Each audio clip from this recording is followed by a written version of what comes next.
Donc après l'humoriste devenu agriculteur, voici l'humoriste devenu médecin. C'est Gérald Kierzek. Ou l'inverse, on ne sait pas dans quel sens. Ou l'inverse, on ne sait pas trop.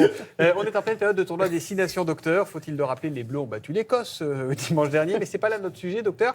En fait, on est nombreux à avoir été très impressionnés par une image qu'on a vue sur France 2. C'est un joueur de l'équipe de France, en l'occurrence Anthony Jolon, qui est sorti après 7 minutes pour un protocole commotion parce qu'il avait pris un sacré coup dans la figure.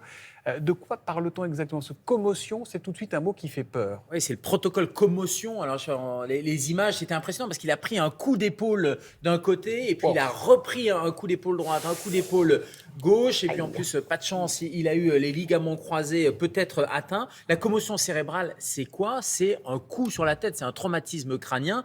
Mais ce n'est pas tellement le traumatisme à l'extérieur, c'est surtout le cerveau à l'intérieur qui va bouger. C'est-à-dire qu'on voit très bien dans ces mouvements comme ça, quand on reçoit un choc, eh bien, à l'intérieur de la boîte crânienne du crâne, il y a le cerveau et ça va taper d'un côté avec des lésions d'accélération et des lésions de décélération de l'autre côté. Et donc, on voit bien que c'est toutes ces lésions cérébrales potentielles à l'intérieur. C'est ça qu'on appelle la commotion cérébrale. Et puis, on l'a vu sur le banc de touche aussi sortir à un moment donné pour être interrogé par le médecin pour essayer d'évaluer un peu la gravité. Alors, on l'a vu, c'est le rugby. Alors là, on le voit avec le médecin parce qu'il y a un protocole assez précis. Le rugby a vraiment pris en charge et anticipe les problèmes liés à ces commotions cérébrales. Et donc, avec une série de questions, ça permet de voir s'il est KO debout, s'il faut le sortir ou pas du terrain. Bref, cette commotion cérébrale, il y a pas mal de symptômes, de troubles de la mémoire, de troubles de la pensée, des maux de tête.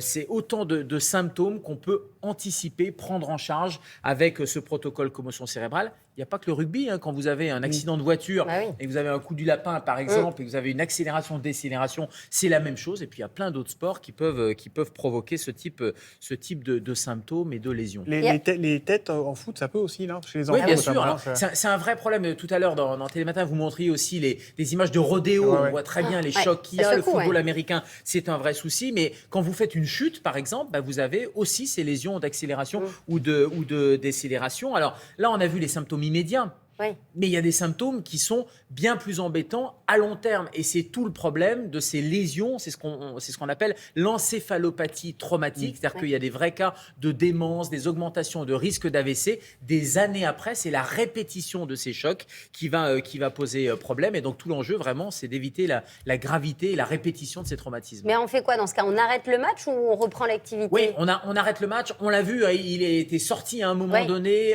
Le médecin l'interroge. Et puis, en fonction de la gravité, il faut arrêter. Et quand on a des commotions cérébrales comme ça qui sont violentes ou quand on est un peu KO debout avec la personne ne sait plus où elle est, etc., on arrête, on met au repos. On met au repos pendant plusieurs jours, voire pendant plusieurs semaines. Tant qu'il y a des troubles du sommeil, des troubles de la mémoire, etc., il faut vraiment mettre le cerveau au repos. On change de sport aussi, sinon. Sachant qu'on ne peut pas annuler le traumatisme crânien. Alors oui, il faut éviter, changer de sport. Les fédérations quand même, et notamment le rugby, a pris très à cœur ce problème des commotions cérébrales. Et c'est un sport de contact, mais c'est aussi un sport d'évitement. Et de plus en plus, notamment pour les enfants, ils arrivent à éduquer, à apprendre, à éviter justement ces commotions cérébrales. On ne peut pas annuler les traumatismes crâniens ou les commotions cérébrales, mais on peut éviter. Alors on peut porter un casque, bien sûr, dans les mesures de prévention. On peut s'abstenir de pratiquer justement ce contact. Le rugby, le rugby à 5, c'est un moyen un peu plus soft de faire du rugby. La ceinture de sécurité en voiture, ça a été un moyen aussi d'éviter ça. Et puis, il y a des études intéressantes qui montrent qu'on peut diminuer les symptômes aussi et les séquelles. Bref, il faut maîtriser sa vitesse, maîtriser les contacts. Et c'est comme ça qu'on évitera les séquelles. Eh bien, merci beaucoup, docteur.